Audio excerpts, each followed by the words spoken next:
Привет, ребята, меня зовут Фанни Warcraft 3. Сегодня у меня в гостях Хэппи. Совсем недавно он стал чемпионом мира по Warcraft. Погнали. Как состоялось твое знакомство с Warcraft 3? Поначалу я узнал о Варкрафте, наверное, из журнала или из клуба. Я в то далекое время частенько ходил с одноклассниками в клуб. Там мне показали, пиратскую, естественно, бета-версию Варкрафта. Формально там я с ним познакомился в первый раз. Поиграл, ничего не понял. Потом, наверное, да, после этого я вычитал о Варкрафте в журнале. Тогда уже Warcraft, по-моему, вышел в релиз. И когда в продаже появился Jewel диск, тогда сначала как бы коробки появлялись, я помню, дорого было, потом вышел Jewel по доступной цене, как бы купил, прошел синглплеер и забыл Warcraft, наверное, года на 2. Вот. Потом как-то, наверное, ближе к 2005-му, где-то так, мне кто-то, я уже не помню, рассказал о том, что, оказывается, есть такая фишка, как Battle.net, то, что, оказывается, там можно играть. Я сначала думал, что за все там надо отдельно как-то платить, да, Battle.net оказался абсолютно бесплатным. У меня тогда как бы интернет был, но я только в Counter-Strike в то время играл. Вот. Потом вот и знал, и потихонечку так знакомился, играл. А в клубе ты играл в стандартный набор игр? Counter-Strike, Warcraft, StarCraft? В клубе, я думаю, 99% Counter-Strike, но как сказать-то, иногда, я помню, мы с одноклассниками ходили буквально там на такие долгие сессии, обычно в пятницу, вот, и когда уже надоедало, я там смотрел другие игры по чуть-чуть, но в целом, да, Counter-Strike только. Тогда это была игра как бы номер один популярности. Когда и почему ты выбрал для себя имя Хэппи? Вообще у меня так-то никнеймов таких, скажем так, смурфов было много, там, типа, чувак какой-нибудь, дюд, да, но вообще мне говорили, что я на фотографии получался несчастливым, поэтому мне показалось, что получится хорошо, если такой себе никнейм возьму, как противопоставление, вот, поэтому так вот и взял. А с какого момента ты начал играть за нежить? Я помню, когда я начинал играть в Warcraft, я начинал, естественно, с командных игр, и я точно помню, что я начинал играть либо за рандом, либо за эльфов. Вот. А потом, когда я уже хотел как бы больше к соло склоняться, потому что командные игры, они все-таки в основном для фана, вот. А тогда, когда я уже заинтересовался более серьезными катками, скажем так, и потихонечку начал играть соло, не знаю, почему-то андеды приглянулись и начал ими играть. Я лишь помню, что, честно говоря, поначалу все дико не получалось. Я играл там, скажем, в стратки типа Dreadlord, там, Expand в таком плане. Вот. Как-то выбрал. Но точно помню, что начинал не с андедов. Сначала был рандом и, скажем, там 50% рандом, 50% эльфа. Почему, не помню. Откуда произошло твое прозвище Император? Тут два варианта есть, как бы. Это произошло, наверное, когда я играл во второй StarCraft.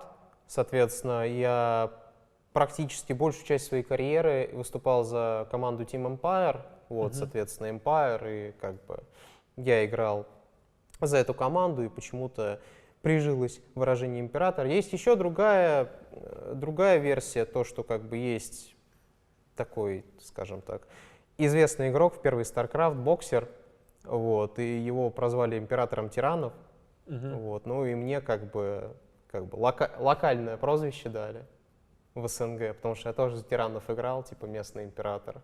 Расскажи, пожалуйста, о своей карьере в StarCraft, когда ты начал, сколько она продлилась и почему ушел?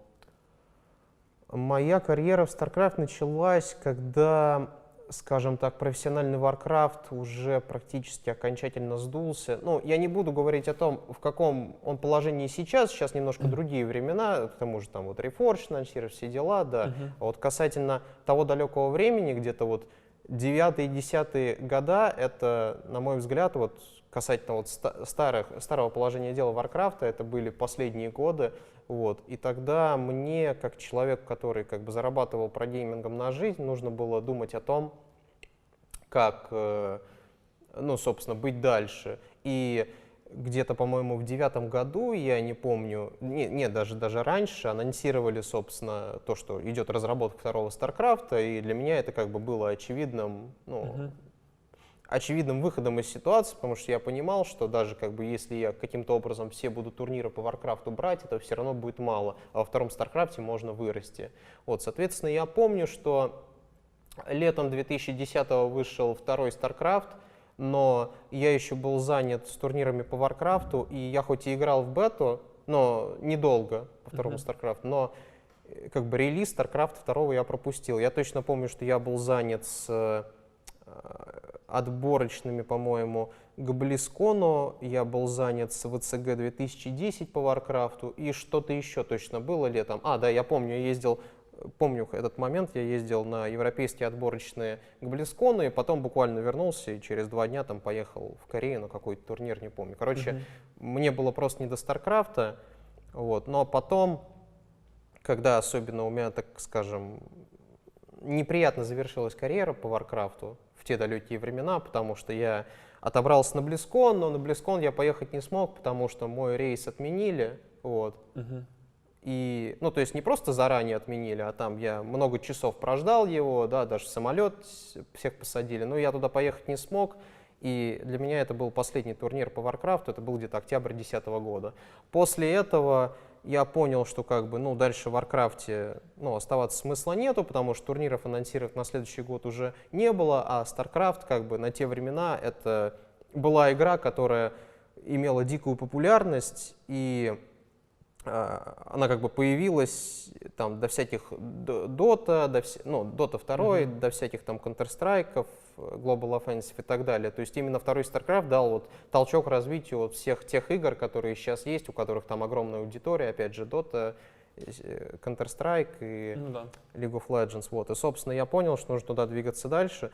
Но после того, как я начал, собственно, играть во второй StarCraft, уже где-то через 2-3 недели я понял, что, ну, дела у меня тут, скорее всего, пойдут неважно, потому что это хоть и стратегия в реальном времени, но она кардинально отличается от Warcraft. Здесь нужен совершенно другой подход, и здесь в плане, как бы сказать, даже не знаю, уровня игры или скилла ценятся несколько другие, ну, особенности определенных игроков. То есть вот я считаю, что в Warcraft 3, например, решает микро, а в StarCraft решает макро. Иными словами, как бы в Warcraft все такое контактное, мелкое, вот, а в StarCraft все более масштабно. Вот, и, соответственно, у меня таких навыков в целом не было.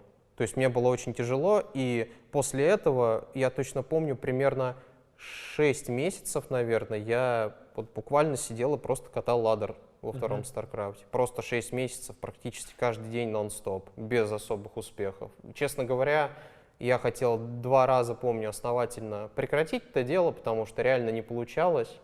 Ну, я даже тогда даже на турнирах каких-то мелких не пытался участвовать, потому что, ну, как бы хотелось хоть средний уровень достичь. Вот.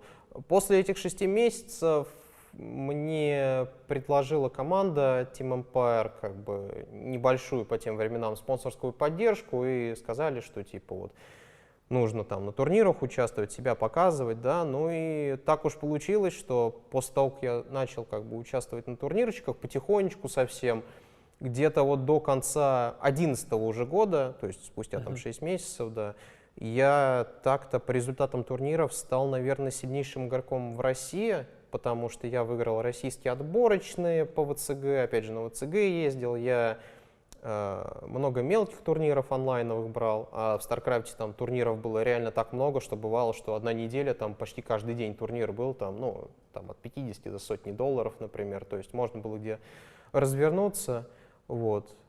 Как-то так у меня получилось знакомство со StarCraft'ом.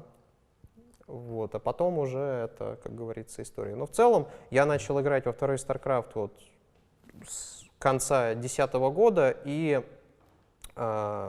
закончил, ну, формально, официально свою прогеймерскую карьеру во втором StarCraft я закончил, по-моему, в марте 2016 года. То есть тогда я ездил на последний турнир, по-моему, из серии WCS в Польше, вот. Там я как бы себе сказал, что если я ничего не выиграю, как бы, а там такая система была, что, короче, 32 человека, типа, если в первом раунде выигрываешь, ты зарабатываешь там минимум $6 000, если ты не выигрываешь первый раунд, то ты уезжаешь с нулем.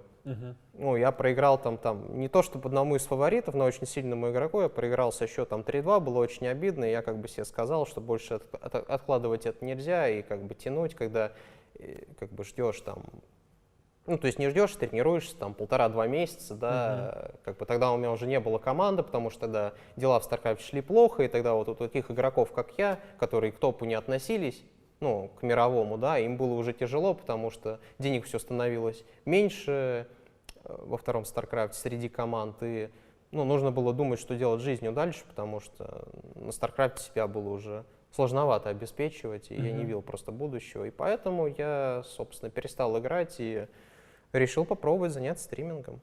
3 твоих главных достижения в Warcraft 3. Ну, если касательно именно Варкрафта, то здесь как бы особо выбора у меня нету, потому что, ну, я просто назову самые результативные. Это победа на европейских отборочных BlizzCon в 2008 году, это 3-е место на самом BlizzCon в 2008 году и, опять же, 3-е место на ВЦГ в 2008 году. То есть буквально там в течение полугода, по-моему, даже меньше, в течение, наверное, 3-4 месяцев, вот самые мои 3 главных достижения в Warcraft. Причем и, как бы, по-моему, по призовым, и самое главное, что вот как минимум победа на европейских отборочных BlizzCon и 3-е место на ВЦГ для меня самые запоминающиеся. Вот. То есть ты тогда 3-м игроком в мире был? Ну, по результатам турнира, если так можно сказать. Скажи, ты видишь какую-то взаимосвязь между характером человека и выбором расы? Может быть, но это смотря как подходить к выбору. Вообще, теоретически да, но скорее нет, ибо нужно просто выбирать то, чем конкретному человеку легче играется, наверное, и больше удовольствия доставляет. Вот так сложно сказать.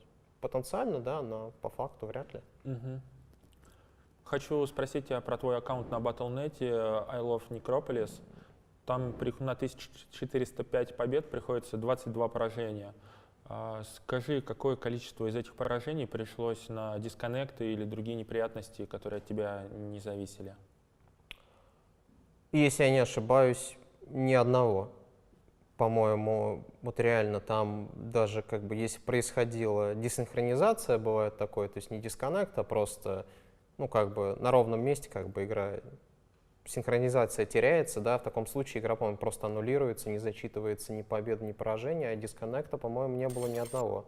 То есть это чистые 22 честных поражения было? Ну, формально, да, если так можно вот говорить. Хотя, опять же, о честности говорить, когда я, в общем-то, все игры свои стримлю, и ну, никто никому не мешает смотреть стрим мой, в чем я практически не сомневаюсь по поводу пары поражений. Но я, честно говоря, не особо парюсь, потому что как бы изначально этот аккаунт был как бы неким интересом, как бы сколько я смогу набить там побед без поражений, да, по-моему, если мне не изменяет память, я где-то проиграл на 70-й или на 80-й победе, а потом просто, как говорится, чтобы, ну, контент делать просто, чтобы время на стриме как бы чем-то забить, то есть, ну, как бы я стримлю, да, и нужно же мне где-то играть, и вот как-то так получилось. Вот. Но формально, как бы, да, там не было никаких дисконнектов, по-моему, точно. Я выложил уже половину игр на аккаунте 100 к 0, на котором ты набил соответствующее количество побед. И пока что только 3 игрока сумели оказать тебе сколько-нибудь заметное сопротивление. Скажи, во второй половине этой серии зрителям стоит ожидать подобных матчей? Прям конкретно я не вспомню, но предположу, что вряд ли. Ну, как бы просто если эти именно 3 игры, о которых я думаю, это где я был реально на волоске от проигрыша. Вот. По-моему, там игра или 2 с Орком и 1 игра против Undead. Вот. Прям таких напряжных не думаю. Были игры, где не было прям, что называется, там за 10 минут под 0, но прям дико напряжных, по-моему, нет. Это если как бы, ну, просто прямой ответ. Но как бы на вкус и цвет, может, кому-то покажется, что там был напряг, сложно сказать. Но в целом вроде бы нет. Окей, готов добить аккаунт до 200 к 0? Ну, во-первых, ну, 100 на 0 это был своеобразный челлендж. Это первое. Второе, 200 на 0.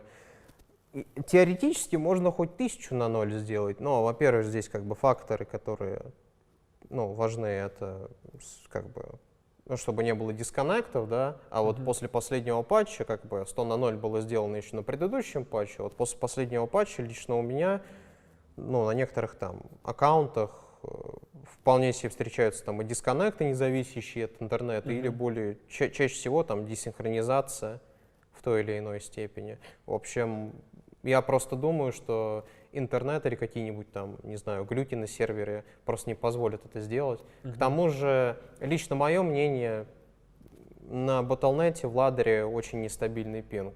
Вот что я думаю. По крайней мере, вот я вернулся вот с турнира, на котором я был, и на Battle.net все стало несколько хуже. Уж почему, не знаю. Они не могут никак сделать пинг такой же, как в кастомных играх. То есть в кастомных играх они убрали встроенную задержку, и там как бы проблем никаких ни у кого. Вот в ладере полная печаль. Так что это тоже как бы пинг тоже имеет свою толику, потому что вот обычно, когда вот я делал статы, я играл там ближе к ночи, да, когда уже, как бы даже если у меня какие-то там с интернетом могут быть проблемы, да, то пинг вообще практически не прыгает и играется более-менее комфортно. А так это очень сильно все усложнит. Ну и опять же, как бы уже, все слышали о том, что вот я сделал такой там аккаунт, да, и это как бы уже ни для кого не секрет, да, и люди могут пытаться там подловить как-то, да, специально, или там что-нибудь в этом роде сделать. В общем, теоретически сделать можно, но, опять же, я не провидец, я не знаю, сможет ли это получиться. Вообще, в целом, особого смысла не вижу. Я понимаю там сделать, даже вот не 200 на 0, а, скажем, там 20 на 0 на каком-нибудь турнире по картам хотя бы. Это да. А на ладере Battle.net, я думаю, сейчас как бы просто не то время для того, чтобы красоваться такой статистикой. Это скорее следствие хорошего интернета и случая, чтобы там не попасться с теми, кто может оказать действительно достойное сопротивление. Все. Ты первый русский, который стал чемпионом мира по Варкрафту. Скажи, ожидал ли ты подобного результата от себя? Честно говоря, я туда ехал немножко с другими намерениями и ожиданиями на самом деле. То есть намерениями я хотел показать как можно лучшую игру, но, конечно же, я не ждал, что я смогу победить там. Для меня это для самого было большим сюрпризом. Честно говоря, я был бы доволен, если бы я хотя бы просто из групповой первый вышел. То есть в топ-8 попал? Да. А почему ты 2 раза подряд проиграл фокусу? Имеется в виду как бы 2 карты в матче. Вот. Почему? Во-первых, начнем с того, что это самый несбалансированный матчап статистически за всю историю. Орк против Undead. Это первое. Во-вторых, откровенно говоря, как бы я изначально не ожидал, что у меня получится выйти как бы из второй групповой стадии. Вот. Я пытался показать, что мог, но проиграл.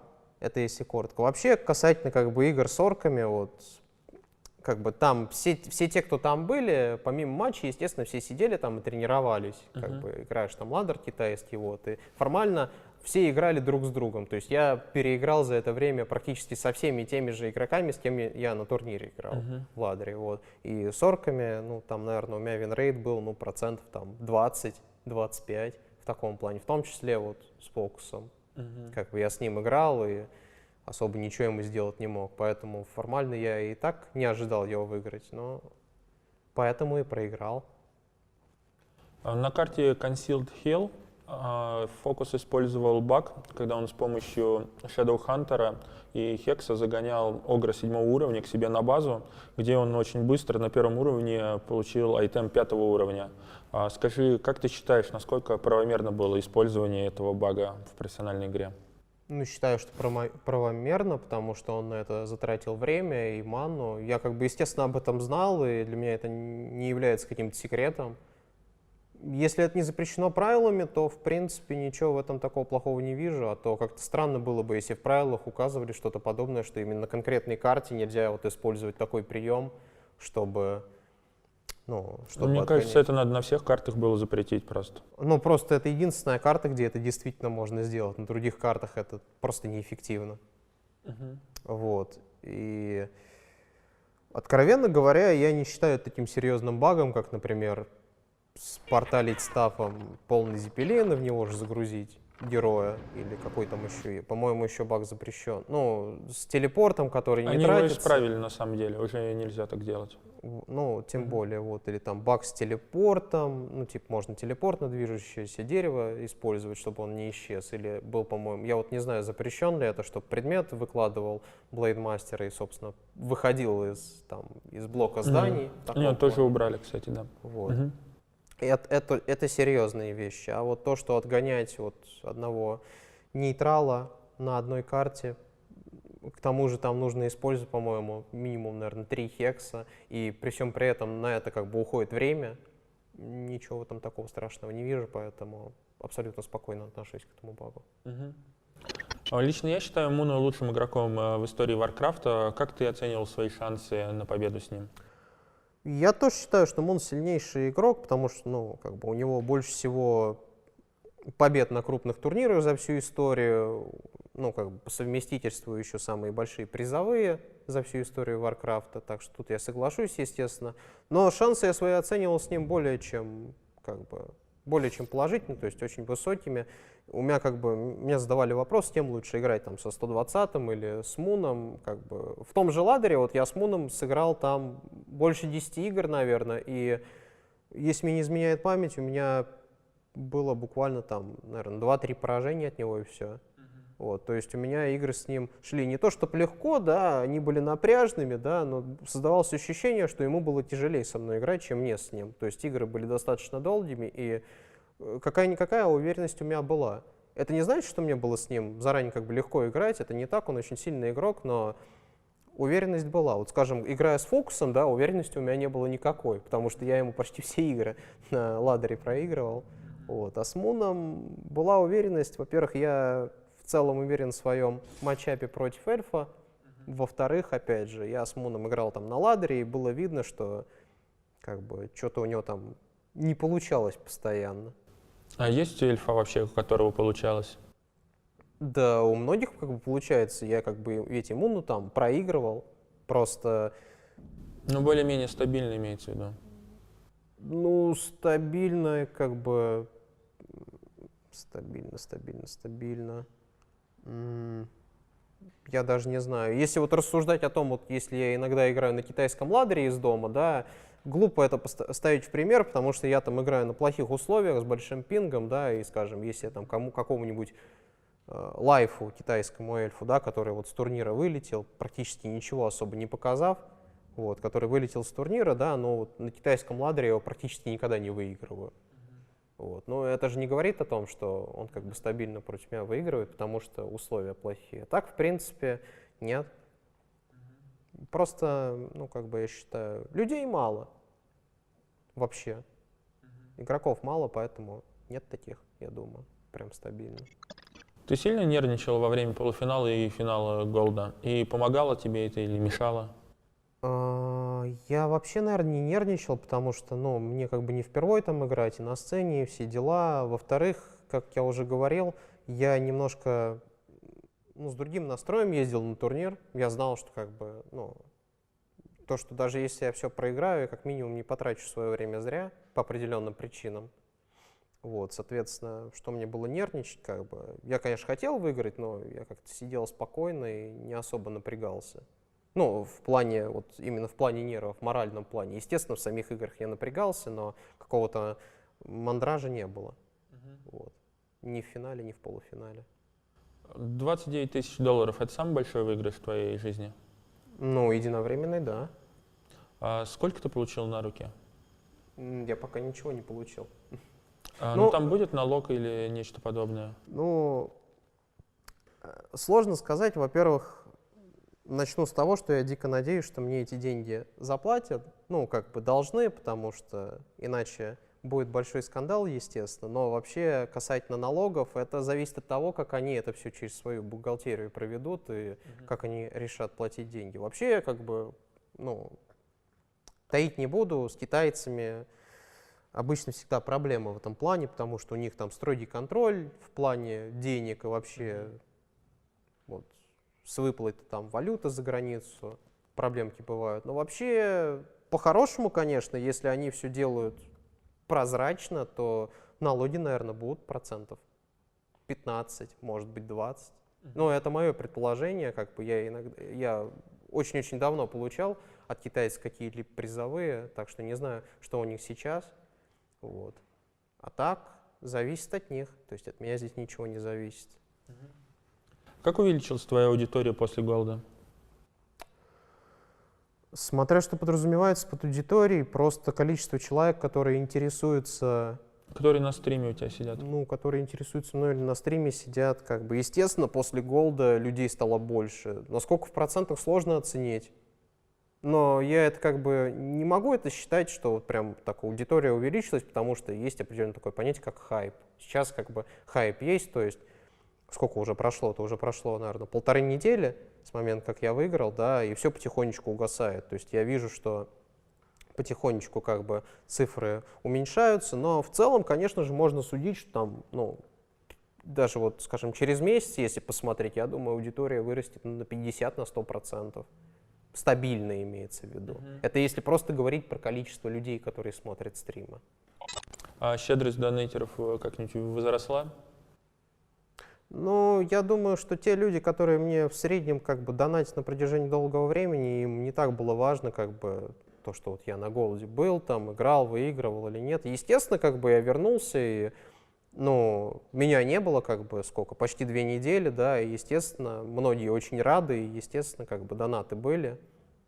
Но говорить о том, что как бы в среднем что-то возросло там от месяца к месяцу, еще рано. Ну, пройдет полгода, я уже могу оценить. Но в целом я не ожидаю, что что-то сильно поменяется.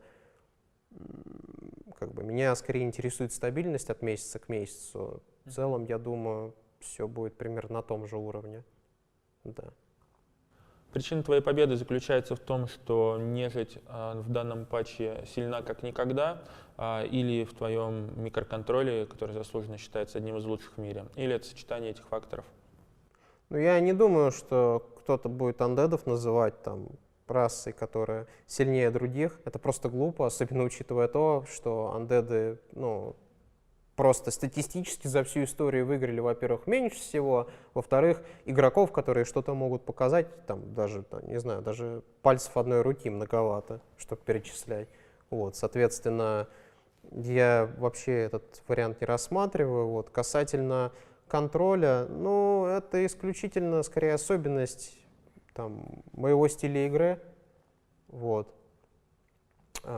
Я думаю, что скорее факторов 2, но они немножко другие. Первое — это, во-первых, стечение обстоятельств, некая толика удачи, потому что кто-то там не сыграл свою лучшую игру, у кого-то там что-то не получалось и так далее. И второе, ну, как бы, многие считают, что я там один из сильнейших игроков в мире, да, там, в том или ином плане. Вот два вот этих фактора, которые просто сложились, вот, и просто я как бы давным-давно на турнирах не участвовал. Может быть, меня просто всерьез некоторые частично не воспринимали. Но вообще я считаю, что, во-первых, так-то я играю сильно, особенно если я действительно этого захочу, и стечение обстоятельств. То есть, откровенно говоря, вот на турнире, например, тот же Лин сыграл гораздо хуже, чем кто-либо от него ожидал. Причем не обязательно в матче со мной, а вообще в принципе. Да, там Мун, хоть и до финала дошел, его по ходу турнира, скажем так, лихорадило вот, в некоторых играх. Вот, как-то так. Ну и да, вот, скажем, вот Фокусу я проиграл там первый матч, а потом во втором выиграл, да, откровенно говоря, вот в первой игре, во втором матче мне конкретно повезло, или он себя слишком нагло повел, и там буквально там игра, ну, чуть ли не на халяву, можно сказать. А вот во второй игре он как бы думал, что в макроигру выведет там на 100 лимита, да, и выиграет, но не удалось ему. То есть в целом 50 на 50 стечение обстоятельств и уровень игры, наверное. Кто из соперников на голде был сильнейшим? Мне сложнее всего играть было на протяжении турнира с Фокусом, потому что я ему проиграл первый матч. Вот, да. Ты много играешь за другие расы, выполняешь много развлекательных челленджей. Скажи, это как-то сыграло какую-то роль в твоем успехе на Голде? Возможно, но так, конечно, сложно оценить. Челленджи помогают мне в плане игры, разве что заучить многие мелкие фишки с другие расы, там, посмотреть, что сильно, что, там, что более сильно, что более слабо, там, разные стороны. Я не думаю, что это влияет на то, вот, что я там выигрываю турниры, да, но, скажем так, кругозор помогает расширить. Собираешься ли ты участвовать на LAN-турнирах в будущем, на том же Голде через год? Я обычно никогда не даю гарантии, если не уверен, поэтому я буквально не знаю. Может быть, да, может быть, нет. Надо сначала дождаться этого времени, а там я уже решу. Я не знаю, что будет через год, поэтому вообще без понятия пока что.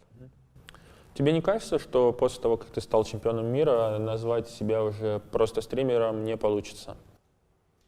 Ну, тут скорее немножко по-другому надо к этому вопросу подходить. Я могу себя называть кем угодно, и как бы люди могут как угодно ко мне относиться. Важно лишь понимать тот факт, что для меня именно стрим является важным. Кто бы там что ни думал, типа вот я там выиграл турниры, типа это так важно, но многие забывают о том, что это лишь один момент, и как бы жизнь продолжается, надо двигаться дальше. Может быть, после этого я больше ничего никогда не выиграю. Даже как бы если там буду пытаться или не буду пытаться, это не важно. Я считаю, что это просто случай, которому не стоит придавать прям такое дикое значение, ибо стрим — это то, чем я занимаюсь практически каждый день. И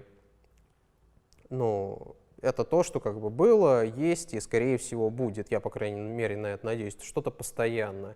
А турниры можно всю жизнь там играть и в кавычках быть лучшим, да, но в итоге ничего не выиграть, а жизнь-то идет, и нельзя как бы на это делать ставку. Это примерно как в казино играть, поэтому люди могут как угодно как бы называть меня там стример или прогеймер, это их дело, но как бы главное, что я себя позиционирую именно как стример.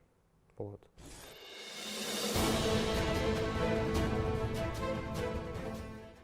Одновременное восстановление жизни и маны с помощью обсидиановой статуи — это баг или это возможность, оставленная разработчиками игры?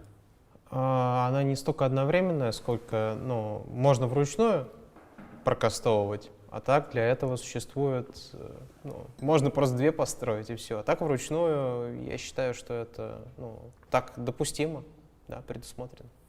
Трюк с гулей, которые начинают добывать дерево или скорее уничтожать его в несколько раз быстрее стандартной скоростью. Скажи, как давно ты знаешь об этом? И мне кажется, я об этом знаю еще с тех давних времен, когда там Warcraft был в самом рассвете. Вот. По сути, это не более быстрая добыча дерева, это инструмент для того, чтобы освободить место, необходимое для постановки зданий. То есть я просто понял, что это 2 отдельных действия, то есть добыча и атака по дереву, соответственно, гуля одновременно и дерево добывает, вот, и в то же время успевает ударить. Соответственно, я просто вовремя себе освобождаю место на базе под необходимое здание, чтобы правильно застроить все. Знаю об этой фишке давно. На некоторых картах это крайне необходимо, чтобы, скажем, ладно, там какое-нибудь кладбище или склеп поставить, а вот магазин внутри базы грамотно застроить, это очень важно. Так что, да, знаю.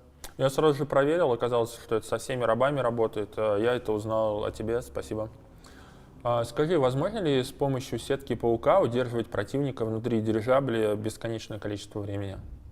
Если мне не изменяет память, нельзя, потому что, по-моему, время действия и кулдаун разные, то есть кулдаун больше у паука. Но в любом случае несколько пауков, если использовать? В любом случае там каст не мгновенный, вот, поэтому даже при нулевом пинге тот, кто контролит Зеппелин, да, по-моему, в идеале может успеть там героя высадить, чтобы заюзать телепорт. И другое дело, что бывает на пинге не успевает кто-либо это сделать, и куда выгоднее не держать постоянно юнитов там, а если есть большая большая группа, да, все это можно окружить, убить Зеппелин, и может получиться так, что если не все, то часть юнитов там или героев, умрет. Как будто некуда им высаживаться. У меня такое было. Скажи, ты получаешь какой-то особый вид удовольствия, когда ты доджишь сетку райдера с помощью закопки паука, или, к примеру, ты доджишь молоток с помощью каменной кожи с горгульи, или, к примеру, накладывая антимагический щит баншей? Или инвол там юзает на героя. Да. Прям удовольствия нет. Я просто считаю, что это, можно сказать, скилл, это инструмент заставить соперника понадеяться на то, что вот он там, скажем, героя убьет, да, я телепортом заюзу или инвул, соответственно. Это просто часть игры. Не сказать бы, что я от этого какое-то особое удовольствие получаю, так что просто в порядке вещей. Скажи, а зачем ты используешь антимагический щит в битвах с орками? Во-первых, от стомпа. Стомп со 2-го левела уже наносит хоть какой-то там урон ощутимый. 50, кажется. По-моему, 60. 30, 60, 90. Что-то типа этого. Вот. Во-вторых, от волтеров, если они есть, тоже потенциально помогает. То есть поглощает их урон. Да. И самое главное, это сбивает соперника с толку. Вот. То есть это просто дополнительная тема. Если баншей много, и если маны достаточно, всегда можно скасовать. Не обязательно юнитов, можно героев. Это сильно с толку сбивает на самом деле. И выглядит куда внушительнее так армия. Да. Скажи, используются ли некроманты в профессиональной игре? Прям постоянно нет, не используются. Некоторые, я бы сказал, ради эксперимента использовали. Вот, например, новый патч вышел, их серьезно поменяли, но лично мое мнение, они как были в целом не юзабельны в нормальных играх, так и остаются. Вот. Тут скорее даже проблема не в самих некромантах, а в том, что андеды не могут себе позволить их использовать так, как другие расы. Например, Хуман может играть там маскастеров. То есть не обязательно чисто кастеров, вот как чисто юниты поддержки, да. Эльфы одно время там против орков могли катать талонов, например. Вот. То есть у них этому способствуют герои. Их герои могут позволить такую композицию откатывать. У андедов такого нет. У андедов прям композиция из разряда наклепать там финдов и отфокусить там что-то конкретное. Вот. Так что... А что насчет фрост-вирмов? Вермы сами по себе в целом были юзабельны до какого-то патча, я уже не помню, сколько времени прошло. В общем,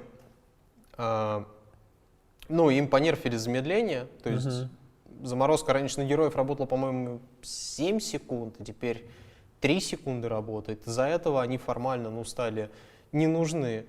Их на самом деле не ради урона делают, их делают ради того, чтобы именно замедлять армию. Причем раньше от них там герои не убегали, например, или против эльфов в основном их использовали вермов, соответственно, медведи все там под замедлением ходили, не могли урона наносить достаточно. Плюс, во-первых, сейчас играют по-другому, особенно эльфы против андеда, там, маздракончики и так далее. Против Хумана никогда вермы не работали, потому что у них дешевая контра, это хавки.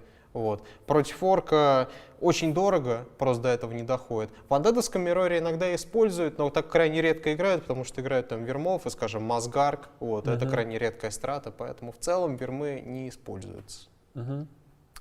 А какую магию ты берешь рыцарю смерти на 6 уровне? Ультимейт беру не часто, хотя иногда бывает. На самом деле, кроме шуток, иногда может помочь реально. Редко, но может. Вот. А так, от ситуации зависит. Вообще, естественно, там 3 уровня в койл и 2 уровня в ауру. Иногда беру пакт. А так, если не вижу опасности для Деснайта или, вижу, что даже если есть опасность, то Деснайт особенно не трогают, можно взять 3-ю ауру. А так, крайне по ситуации, так однозначно не ответить. А примерно в каком процентном соотношении ты берешь гальванизацию вместо ауры? 40, наверное, процентов, может 50. Неплохо. Назови, пожалуйста, самые бесполезные ультимейты героев, на твой взгляд. Ультимейт Деснайта, ультимейт Наги, ультимейт Фаерлорда. Дай подумать-то. Да, в принципе, наверное, все. Вот эти вот перечисленные самые не очень. Мгм. Наверное, так. Тебе не обидно, что у нежити нет стафа, как у эльфов и у Альянса? Потому что, на мой взгляд, это один из самых эффективных предметов, и также он одновременно и один из самых зрелищных. Нет, потому что это особенности рас. У орков тоже нет стафа. У них есть спидскролл, например. Ну, у андедов есть палка скелетов, которая позволяет одним героям слабые точки зачищать в начале. Особенности рас. Ну, естественно, как бы обидно. С другой стороны, вот так подумать, мне как андеду, а зачем мне стаф? Вот хумовский стаф, может быть, и пригодился, потому что он отхиливает. Эльфийский стаф просто вот не нужен. Просто не нужен, потому что юнит полудохлый или там герой будет спасен, да, все равно как бы толку от него. Вот, зато андеды могут койлом подхиливать и так далее. Так что особенности рас. Хорошо. Мои подписчики прислали тебе несколько вопросов. Один из них: собираешься ли ты сыграть 1 против 23 сильных компьютеров? Ну, отвечу в своем репертуаре. Если будет заказ, это первое. Второе, как бы даже если будет заказ, то ну, как бы мне очевидно, что 23 компьютера выиграть можно только ну, какими-то уловками. То есть нельзя просто в лоб взять и выиграть, расконтролить 23 компьютера. Соответственно, нужно придумать план, и, скорее всего, это очень долгое время займет. Поэтому по факту вряд ли за это возьмусь. Но теоретически, конечно, это возможно. Стоило ли потратить лучшие годы на Warcraft 3? Ну, это смотря как на это посмотреть. Откуда я знаю, где бы я оказался, если бы я выбрал бы другой какой-нибудь путь. Я не люблю отглядываться в прошлое, и как бы что было, то прошло, и я не вижу смысла выбирать какие-то другие пути, поэтому мне как бы нечего жалеть, к тому же я не считаю, что это плохой путь. В худшем случае, как минимум, я не потратил время зря. Да, бесспорно, и больших достижений достиг. Если бы ты мог использовать книгу забвения, какой скилл ты бы прокачал вместо трижды прокачанного скилла игры Warcraft? Наверное, решительность, если так можно выразиться, в определенных вопросах. Скажем, вместо того, чтобы задаваться вопросами, надо ли мне это, или как бы вместо того, чтобы себя заставлять что-либо делать, возможно, более рано прокачал бы себе финансовую грамотность. И третье, наверное, все-таки не откладывать то, что можно сделать сегодня на завтра. Как-то так. Понял. Почему ты используешь имя Хэппи, но при этом не выглядишь счастливым? Ну, потому что мне нужно было взять себе псевдоним, как бы не называться же мне там Дмитрием Костиным, хотя некоторые, конечно, так берут себе такие никнеймы, но мне просто нужно было взять себе псевдоним, я взял его, и как бы что есть, то есть. А показалось ли мне и некоторым, видимо, моим подписчикам о том, что ты смотришь на монитор каким-то необычным образом, а именно сверху вниз? Скорее всего, это так кажется, потому что я сижу очень близко к монитору. Я как бы, ну вообще я ношу очки, но с компьютером я никогда не сижу в очках. Вот, соответственно, я привык сидеть близко, я даже не знаю, там относить, ну где-то, наверное, сантиметров 30-40, наверное, максимум. Вот. Не прям вплотную, но так кажется. И дома я привык сидеть не так вот, как принято, вот, я не знаю, там в клубах и так далее. Вот на том же вот турнире на Голде, как бы, многие сидели, когда вот руки свисают буквально, вот так вот люди сидят вот и играют, да. А вот я привык, когда вот на одном уровне, как бы, у меня все, и, соответственно, получается так, что как бы сверху, как бы вниз на монитор смотрю, потому что я так привык. А вообще так кажется из-за камеры, потому что, ну, сижу близко. Я однозначно сижу ближе других, вот, поэтому так кажется. Какое у тебя зрение? В смысле, по медицинским, что Да. ли? Я, честно говоря, давным-давно не узнавал. Вообще, конечно, нужно узнать, но вот последний раз, вот, наверное, узнавал, было лет 10 назад. У меня было где-то -3, наверное, около того. Ну, если в целом, то я без очков могу как бы ходить и все дела там вижу, но вдали мне тяжело как бы надписи видеть и лица не смогу распознавать. Ну, я представляю, у меня хуже в 1,5 раза. Ну, то есть в целом не смертельно, просто неудобно. А так вижу, конечно, все, что надо. Лучший зарубежный комментатор, на твой взгляд? Ну, учитывая то, что выбирать особо не приходится, я думаю, что на нынешнем поприще как бы это Back to Warcraft. Согласен с тобой. Что насчет отечественных комментаторов? Ну, тут только Майкер, наверное. Ну, как бы, если именно тех, кто занимается там комментированием, и то он этим занимается как бы, ну, отчасти, да, вот, то тогда, конечно, Майкер, наверное. Ну, самый, как бы, известный, востребованный, скажем так, комьюнити. На твой взгляд, когда уровень игры был выше, 10 лет назад или сейчас? Я думаю, что 10 лет назад. Но это исключительно имха. Я могу быть неправ. Если честно, я уже даже и не помню. Но вообще, конечно, мне было гораздо тяжелее играть 10 лет назад. Вот. Но с чем это связано? Либо с тем, что раньше вот лучше играли, или тем, что сейчас вот я играю лучше, потому что как бы я вот после Warcraft я потратил сколько? 6 лет на второй StarCraft. У меня оттуда колоссальный опыт, там, в макро, да, все дела. Вот. Может быть, я просто сильнее сейчас играю, сложно сказать, но я думаю, что раньше. А почему ты не используешь вебку во время стримов?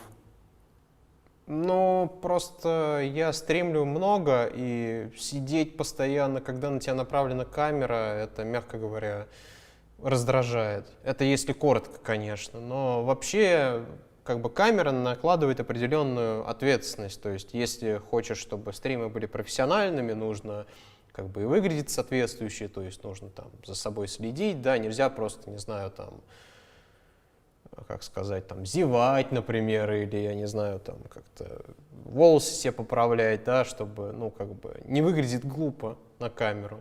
И мало ли что еще в кадр попадет. Поэтому, как говорится, как бы каждый для себя делает выбор. Я для себя в данный момент сделал выбор. Плюс у меня нету условий, чтобы прям все сделать красиво. То есть, если бы я себе сделал вебку, да, я бы хотел, чтобы у меня не обязательно прям студия, а у меня там и освещение было нормальное для этого, да, там и так, хромаки, все дела. Вот. Да и формат у меня немножко не тот под вебку. Вот просто я не представляю, как там сидеть 7-8 часов, да, вот, перед камерой. Короче говоря, если как бы я не уверен в качестве, которое будет, да, лучше как бы вебку просто не включать. Я не думаю, что моей аудитории сильно так это важно. Я, честно говоря, думаю, важно, особенно для тех, кто там сидит на твоем стриме более часа и так далее. И мне кажется, если бы ты ее начал использовать, то значительно бы доход поднял, потому что очень важно именно сокращать дистанцию между собой и аудиторией, а у тебя она достаточно большая. Ну, мне кажется, ты быстро бы ощутил разницу. Скажи, сколько ты зарабатываешь на стримах в месяц? Ну, я не назову такую сумму, не потому что как бы я не могу этого сделать. Естественно, у меня есть примерная цифра, которая отличает, там, скажем, цифра это может отличаться там, на 20-30% от месяца к месяцу. Это не обязательно плохо, она в целом стабильная, но это не в моих интересах говорить ту цифру, потому что как бы, сколько бы я ни зарабатывал, у меня вот если в масштабах сказать, скажем, у меня были времена, когда я зарабатывал 10 рублей, да, а есть времена, не обязательно сейчас, когда я зарабатывал 100 рублей, например, буквально в таких масштабах в месяц. Но я прекрасно знаю, что в любой момент это все может закончиться, потому что мне как бы никто зарплату не платит, да, все, как бы практически все складывается из донатов. Естественно, у меня там есть там спонсор, у меня есть там подписчики, да, тоже платные, но все равно не имеет смысла говорить о том, как бы, какая конкретная цифра, потому что люди могут подумать, что, ну, если там он хорошо зарабатывает, зачем ему там донатить, хотя на самом деле многие думают, вот многие говорят, типа, зачем ты там включаешь там минимальную озвучку там от 50 рублей, да, но многие не осознают того, что как бы не обязательно вот, что если вот мне после возвращения с голода там что-то крупное там задонатили за неделю, а мне действительно много там задонатили за неделю после возвращения с турнира, это не значит, что то же самое будет через месяц. Как бы любые деньги, они обязательно помогают. Я в любом случае ценю все то, что я зарабатываю, и какие бы там суммы не были, это все важно для меня. Так что конкретную цифру я не назову. Можешь сказать, это больше 125 тысяч рублей в месяц в среднем за последний год? Я не могу сказать этого. Ну, подтверждать не буду. Хорошо, самый крупный донат за все время твоего стриминга? Единовременный Да. или в короткий промежуток времени? Это тоже Наверное, важно. в короткий промежуток времени, да. От одного человека в короткий промежуток времени, наверное, от 50 до 70 тысяч. Ну, в течение суток, если считать. До 2018 года нежить была самой слабой расой, твое мнение? Я думаю, она и сейчас такой является. Но, ладно, что имеется в виду под самой слабой? Именно баланс или Да, результаты? именно баланс. В балансе, наверное, нет. Потому что сейчас в балансе, скорее всего, самая слабая раса — это хуманы. Верно. Потому что хуманы в среднем терпят от андедов, в среднем терпят от эльфов, но при этом разносят орков. Вот. Потом, наверное, пойдут орки, и то только потому, что орков в последнем патче подняли, потому что у Блейдмастера старый Critical Strike вернулся, поэтому, наверное, потом пойдут орки, потом пойдут андеды, и потом пойдут эльфы. Это если говорить о среднем балансе. Но не все так однозначно, потому что вот как бы у эльфов, на мой взгляд, во всех матчапах все выглядит хорошо. У андедов средний матчап против хуманов, ужаснейший матчап против орков и средний матчап против эльфов. У орков ужасный матчап против хуманов. И вот это вот самый главный вопрос. Либо средний, либо плохой матчап против эльфов и отличный матчап против андедов. У хуманов средний матчап против андедов, очень средний матчап против эльфов и отличный матчап против орков. Но по поводу среднего матчапа с эльфами и с андедами очень многие хуманы могут поспорить. Именно поэтому хуман, наверное, сейчас в самом низу. Да, наверное, так. Вот. Но раньше, до последнего патча, однозначно были орки, потому что они очень сильно терпели и от хуманов, и от эльфов. Вот. Твой любимый герой Warcraft 3? Раньше была панда, до того, как ее понерфили. Сейчас я даже не знаю. Просто панду настолько занерфили, что уже не настолько радует. Так что я не уверен. Пусть останется панда, но все-таки все равно уже не то. Твой любимый юнит? Дестройер. Ну, потому что как бы он просто хорош практически во всех отношениях. Естественно, это так или иначе диспеллер, антикастер, но очень мощный. Вот. Визуально тебе нравится, как он выглядит? Ну да, вполне неплохая моделька. Любимые карты Warcraft 3 у тебя есть? Да, Turtle Rock самая любимая, но как бы она уже уходит на второй план. Единственный турнир, по-моему, на котором Turtle Rock остался, это ВЦГ, и все. А так Turtle Rock сейчас заменяет Northern Isles. Соответственно, мои любимые карты из того, что сейчас осталось, это Northern Isles и Last Refuge. Скажи, что не хватает Хавку и Фоги, чтобы начать тебя сколько-нибудь стабильно обыгрывать? Ну, вообще, я, честно говоря, не уверен, стоит ли такое говорить, но по существу, как бы, при всем при том, что я так-то стример, и я в основном катаю челленджи, ну, не стоит, наверное, самого себя обманывать в том, что у меня опыт колоссальнейший, как игрока, и я думаю, у них у двоих вместе взятых опыт меньше, чем у меня. Это как минимум. Вот. Я не хочу говорить, что я прям так на голову сильнее, чем они, но на самом деле, чтобы меня выигрывать, не нужно делать ничего сверхъестественного, просто нужно играть грамотно, и все. У всех есть свои слабые места, в том числе у меня. Может быть, просто в играх с ними я хочу выиграть больше, чем они, и поэтому у меня получается как-то так. Но по существу, если так посмотреть, многие просто задаются вопросом, как я там выигрываю кого-либо, но никто никогда не задумывается по факту о том, сколько времени было затрачено на то, сколько я потратил на все там тренировки и так далее. Никто там не вспоминает уже, сколько я в свое время там по-серьезному тренировался и так далее. Вот. Я просто хочу сказать, что как бы и Хавка, Фоги, даже если они сейчас начнут 24 часа в сутки играть, в плане вот игрового опыта им очень далеко до меня будет. Но на самом деле, чтобы меня выигрывать, ничего сверхъестественного делать не надо. Я совершаю ошибки, уж не говоря о том, что я сейчас не тренируюсь так много, как раньше. Да я вообще, честно говоря, особо-то не тренируюсь, я челленджи выполняю. Вот. Но в целом просто нужно играть грамотно, собрано, не допускать крупных ошибок, и все будет получаться в целом. Как ты считаешь, нужен ли талант для игры на таком высоком уровне, как твой? Я не верю в талант, но, наверное, какая-то предрасположенность есть ко всему. Например, я совершенно ничего не смыслю в сложной математике, например, и в производных, там, какие-то формулы и так далее. Вообще ничего в этом не понимаю. Зато я понимаю там языки или какие-нибудь там гуманитарные вещи. Это можно назвать талантом? Я думаю, нет, это просто предрасположенность. А именно на таланте выигрывать нельзя. Как говорится, мое мнение, в любом деле это 5% упорный труд, 95% стечение обстоятельств. Или в простонародье удача. Лично мое мнение. Иными словами, как бы просто нужно трудиться, и если как бы сложится такая ситуация, то все получится. Так может быть наоборот, 95% это опыт, а 5% удачи, нет? Не думаю, потому что можно над чем-то реально сидеть и убиваться, но при этом, реально, трудиться, да, но все равно ничего не получится. Поэтому, я не могу назвать это талантом. 5% не решают, 95% решают. Скорее, стечение обстоятельств. Не значит, что каждый человек при желании может стать хорошим игроком.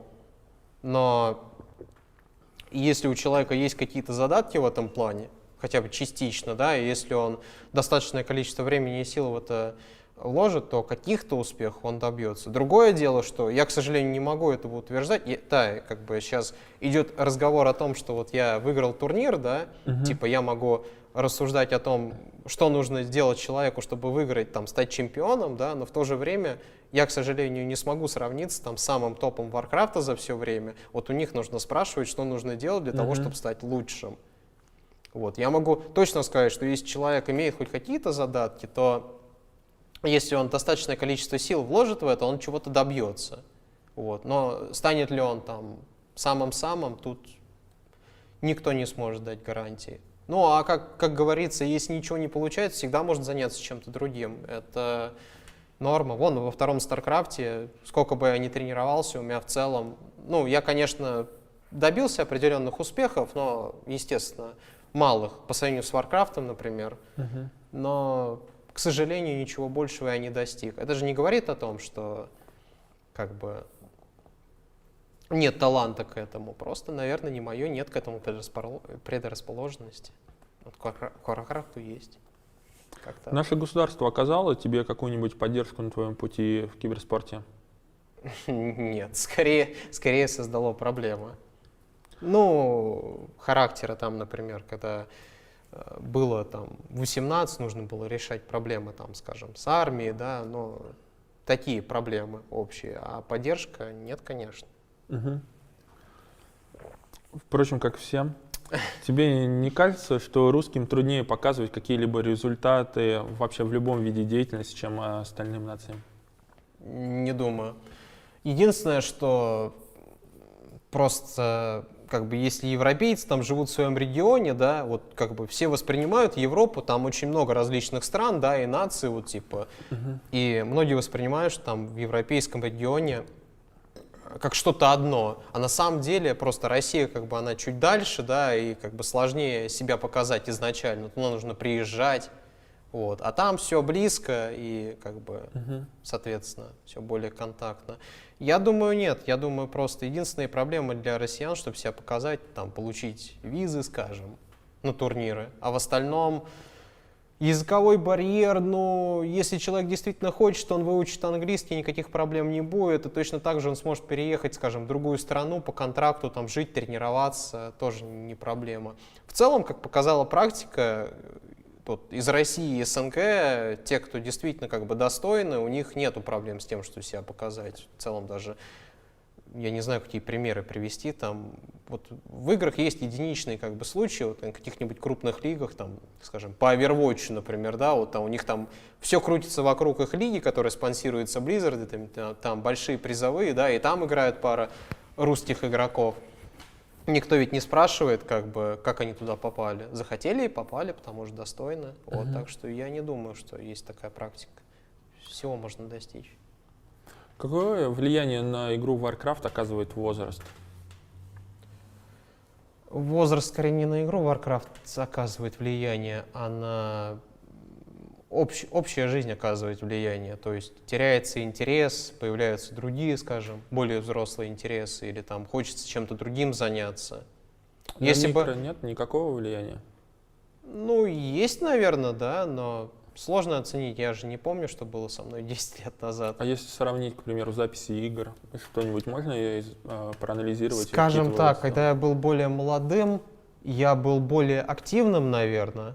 То есть мне вот хотелось там побыстрее кликать, все дела, но в то же время я бы имел меньше самоконтроля над собой. То есть мне сложнее было себя заставить сидеть и, скажем, там весь день тренироваться. Сейчас, например, есть самоконтроль, я могу себе сказать, я могу сесть просто там, отыграть хоть 20 часов. Ну да, я, конечно, убьюсь в ноль от этого, но я могу себя заставить. А тогда было сложнее. А именно если касательно контроля, то вот спорный момент. Все-таки, наверное, на реакцию влияет. Ну, у меня пока такого в целом нет, как я смотрю. Но все равно, не знаю, хочется как-то все, чтобы все было поспокойнее, медленнее как-то. Что ты ожидаешь от выхода Reforged? Лично я хочу, чтобы, во-первых, больше игроков пришло, в принципе, не каких там профессиональных, а просто в принципе, чтобы количество игроков увеличилось. Естественно, оно вначале увеличится, но это такой своеобразный хайп. Да? Но главное, что останется, то есть кто останется в игре. Это очень сильно зависит от Blizzard'ов, как они будут дальше игру поддерживать. Там ладдер, все дела, апдейты. Соответственно, я бы хотел, чтобы больше было, в принципе, игроков, и, конечно же, чтобы появились турниры. Появятся турниры, и самое главное, если будет поддержка от Blizzard'ов, в таком случае и появятся команды и спонсорство. А если появятся команды и спонсорство, появятся новые игроки. И от этого уже все, собственно, пойдет. Проблема в том, что нельзя предсказать, сколько игроков останется после первоначального хайпа, вообще невозможно. То есть даже если Blizzard будут ладдер поддерживать, игра старая, к сожалению, вообще никак нельзя это предугадать. Но я ожидаю приток там, вот после первоначального хайпа, ну, 2-3 новых человек, активно играющих. Вот. Но самое главное, если Blizzard не будут сами свои деньги вкладывать в турниры, спонсорство турниров, тогда, к сожалению, ничего не получится, потому что первоначально, конечно, что-то будут выделяться деньги, но все очень сильно зависит именно от денежных вливаний. Если будут денежные вливания от Blizzard, то есть будут турниры, появятся команды, и, соответственно, нужны будут игроки, и тогда все может начать расти. Вот. Это мои ожидания, мои надежды. Но как будет по факту, я, к сожалению, не могу предсказать. 4 лучших игрока Warcraft 3 за все время. В случайном порядке Мун, Лин, далее, наверное, TH Инфи. Возможно, вместо Инфи будет Грабби. Как-то так. Я не уверен, как бы. Грабби, он... Тут даже вопрос идет не о том, сильнее ли он как игрок, как бы он давным-давно не играет активно, профессионально, да, но он как медийная личность себя, ну, как бы устроил куда лучше, чем все перечисленные игроки вместе взятые, вот. И все-таки, как бы вот, первых 4 я практически на 100% уверен, как бы Мун, Лин, TH и... Инфи. Стоп, это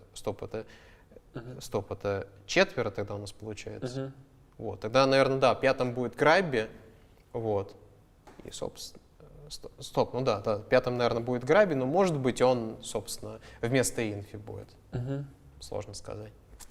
Назови пару лучших компьютерных игр в своей жизни. Тут надо скорее конкретно по жанрам спрашивать, потому что, при том, что я люблю Warcraft 3, я не могу сказать, что он прям входит в 3 лучших игр. Так что я, наверное, просто не назову, ибо тут нужна конкретика. Тебе не кажется, что нежить несколько скучная раса, к примеру, для просмотра реплеев с участием этой расы? Сложно оценить, потому что я для удовольствия реплей смотрел еще даже, когда я на среднем уровне не играл.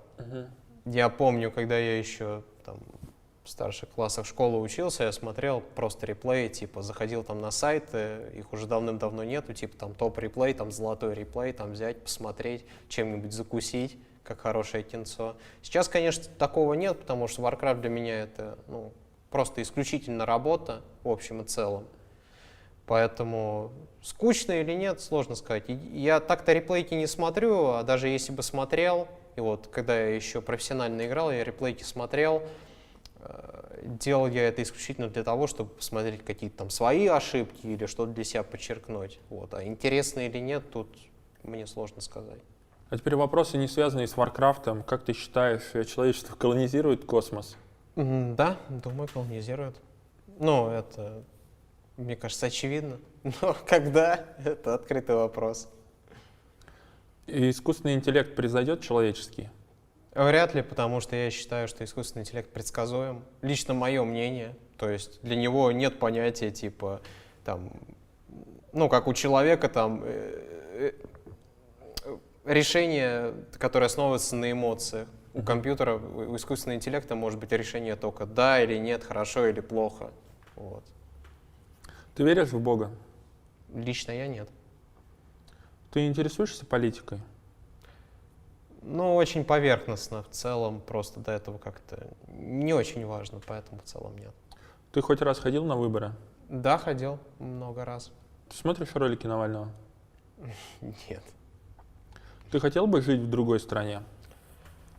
Если бы мне там предоставили жилье, которое было бы у меня в собственности, если бы у меня было гражданство этой страны, и если бы я знал, что живя там, я бы мог бы точно так же заниматься тем, чем я занимаюсь, и зарабатывать те же деньги, наверное, да, хотел бы. Самые развитые страны в 21 веке, на твой взгляд? Самые развитые, технологически, наверное, Япония какая-нибудь, а там далее, даже не знаю, хай-тековские страны, Япония, наверное. Смотря что подразумевается под развитостью, есть человеческий фактор, где лучше всего жить. Это немножко другое, наверное. Самый любимый твой фильм, либо любимая книга, либо то и то? Книги никогда особо не любил. Фильмы, опять же, как и с играми, нужна конкретика. Нету прям конкретного любимого фильма. Лучший триллер или фильм ужасов? Фильм ужасов — это тоже понятие растяжимое. Триллер.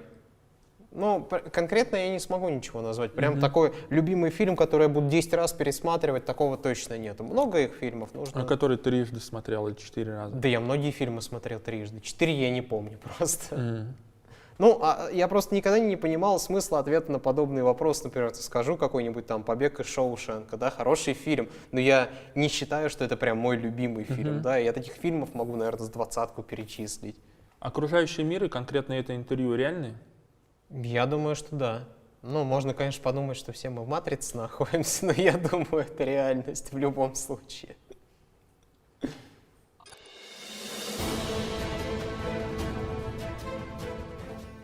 Ребята, я хочу разыграть 2 автографа Хэппи, один из которых получит автор самого популярного комментария под этим видео, а второй получит автор самого крупного доната. Было интересно разговаривать с тобой. Подписывайтесь на мой канал, ребята, подписывайтесь на канал Хэппи. Всего хорошего.